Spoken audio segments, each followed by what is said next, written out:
दोस्तों आइए जानते हैं रावण के बारे में आश्चर्यजनक रोचक तथ्य। रावण बचपन से ही नहीं एक ब्राह्मण और ना ही एक राक्षस था।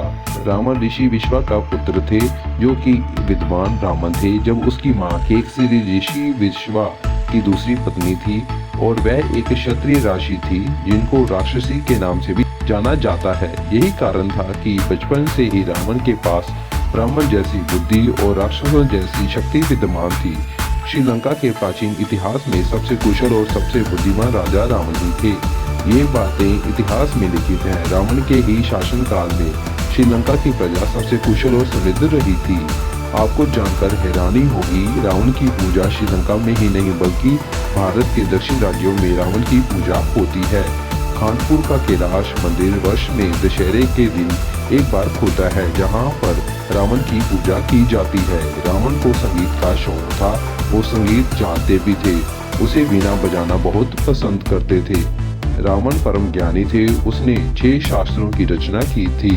रावण ने योग, धर्मा, कामा, अर्थ, मोक्ष और नाव्य शास्त्र लिखे। लंकेश्वर के अनुसार रावण शिव का परम भक्त, यम और सूर्य तक को अपना प्रताप झेलने के लिए विवश कर देने वाला प्रकांड विद्वान थे।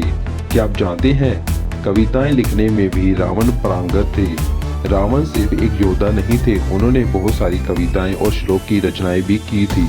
शिव तांडवी उन्हीं रचनाओं में से एक है। रावण को संगीत का भी बहुत ज्ञान और शौक था। रुद्र वीणा बजने में रावण से कोई नहीं जीत सकता था। रावण जब भी परेशान या चिंतित होता तो रुद्र वीणा बजाने लग जाते थे। राम नाम के आपको दुनिया में लाखों लोग मिलेंगे, लेकिन रावण नाम का शायद ही कोई व्यक्ति होगा। रावण सिर्फ एक ही थे। अक्सर सुना होगा कि रावण के 10 सर थे, या आपने रामायण में भी देखा होगा कि रावण के 10 सर हैं, इसलिए उन्हें दशानन कहा जाता था। लेकिन वास्तव में रावण के 10 सर नहीं थे, वह 10 सिर होने का भ्रम पैदा करते थे। रावण को इतिहास का सबसे बड़ा बुद्धिमान ब्राह्मण माना जाता है। कहा जाता है रावण एक बार किसी भी चीज को पढ़ने के बाद हमेशा के लिए ही उसको याद कर रख लेते थे, चाहे वह कितने ही कठिन श्लोक प्राचीन पौराणिक ग्रंथ हों। आप सब ने लाल किताब के बारे में तो जरूर सुना होगा। इस किताब की रचना भी रावण द्वारा ही की गई थी।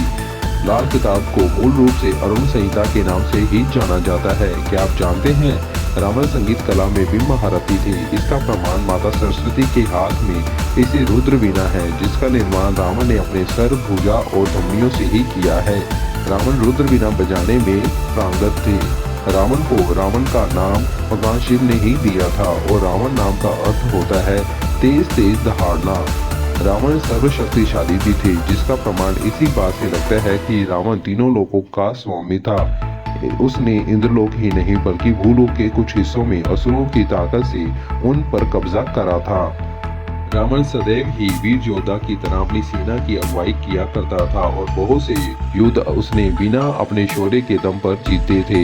यहाँ तक कि रावण ने यमपुरी जाकर यमराज को युद्ध के लिए ललकारा था और उन्हें हराया, और नरक में सजा पा रहे जीवात्मा को यमलोक से मुक्त कराया और उन्हें अपनी सेना में भर्ती करवाया। माना जाता है जब उसके पुत्र मेघनाथ का जन्म हुआ था तो उसने सभी ग्रहों को 11वें स्थान पर रहने के लिए कहा था, ताकि उसके पुत्र को अमरता मिल सके। लेकिन शनि महाराज 11वें स्थान की जगह 8वें स्थान पर जाकर विराजमान हुए। रावण इस घटना से इतना क्रोधित हुआ कि उसने शनिदेव पर ही आक्रमण कर दिया, और कहा जाता है कुछ अवधि के लिए रावण ने शनि महाराज को अपना बंदी बना लिया था।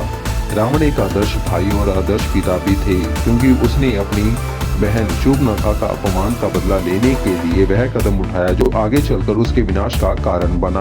और वही दूसरी तरफ अपने पत्नी को बचाने के लिए वह उस यज्ञ से उठ गया, जिसे वह भगवान श्री राम की पूरी सेना को तबाह कर सकता था। इसके अलावा जब कुंभकर्ण को ब्रह्मा जी ने हमेशा के लिए नींद में रहने का वरदान दिया था, तो रावण ने तपस्या करके उसकी अवधि को 6 महीने करवा दिया था, जिससे पता चलता है कि रावण अपने भाई बहनों और पत्नी की कितनी फिक्र करता था। क्या आपने सुना है, श्रीलंका के पूर्वज का मानना है कि रावण का शरीर आज भी श्रीलंका के जंगलों में किसी गुफा में रखा गया है। वहां के लोग मानते हैं कि रावण के वध के बाद नाग जाति के लोग रावण को कई विधियों से जीवित करने का प्रयास किया था, लेकिन उन्हें सफलता नहीं मिली।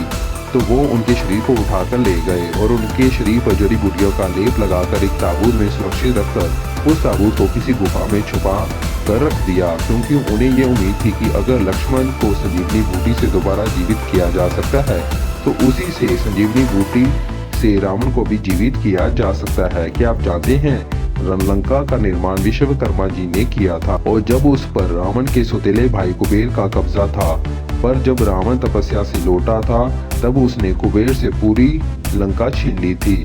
ऐसा कहा जाता है कि रावण के राजा में गरीब से गरीब का घर भी उसने सोने का कर दिया था, जिसके कारण उसकी लंका नगरी में खूब ख्याति थी। हमें हमेशा ही देखने और पढ़ने को मिलता है कि रावण ने सीता का हरण किया था, जबकि जैन ग्रंथों के रामायण के अनुसार रावण ही सीता के पिता थे, जो एक हिंदू धर्म के लोगों को बहुत अजीब बात लगती है।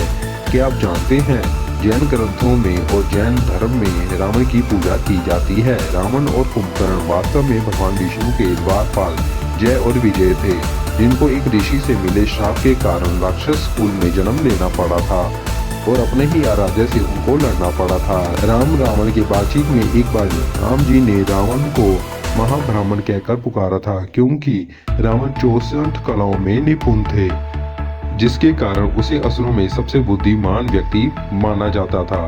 रावण ने अपने जीवन काल में लगभग अपनी सभी इच्छाएं पूरी करी, लेकिन रावण की कुछ इच्छाएं अधूरी रह गई थी। रावण चाहते कि उनकी महल में सोने की सुगंध आए और मदिरा की दुर्गंध समाप्त हो जाए और साथ ही वह स्वर्ग तक सीढ़ियां बनाए, समुद्र के खारे पानी को मीठा पानी के रूप में हो जाए, और रावण चाहते थे कि सभी लोग गोरे दिखाई दें, कोई भी काले रंग का ना हो। तो ये थे कुछ रावण के बारे में कुछ रोचक तथ्य। ऐसे ही और नए फैक्ट्स जानने के लिए वीडियो को लाइक शेयर करें और चैनल को सब्सक्राइब करें। बेल आइकन को दबाना मत भूलिएगा।